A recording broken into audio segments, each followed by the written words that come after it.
बुलेटिनच्या सुरुवातीला पावसाच्या संदर्भातील एक मोठी बातमी समोर येते। छत्रपती संभाजीनगर जिल्ह्यामध्ये मुसळधार पाऊस सुरू आहे आणि मुसळधार पावसामुळे नदी नाले तुडुंब भरून वाहू लागलेत। या पावसामुळे लिंबे जळगाव परिसरातील अंबोला होळ या नदीला पूर आलेला आहे। नदीला पूर आल्यामुळे काही काळ वाहतूक थांबवावी लागलेली होती। तर आपण पाहतोय आता सध्या राज्यामध्ये जोरदार पावसाला सुरुवात झाली आहे आणि छत्रपती संभाजीनगर जिल्ह्यामध्ये सुद्धा मुसळधार पाऊस बरसतोय।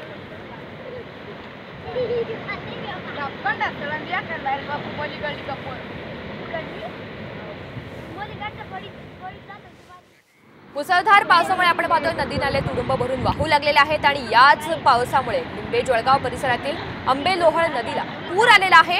या नदीला पूर आल्यामुळे काही काळ वाहतूक सुद्धा थांबवावी लागलेली होती। आपण पाहतोय नदी नाले तुडुंब भरून वाहू लागलेले आहेत। मुसळधार पाऊस सध्या संभाजीनगर जिल्ह्यामध्ये कोसळतोय आणि नदीला पूर आल्यामुळे काही काळ वाहतूक सुद्धा थांबवावी लागली आहे।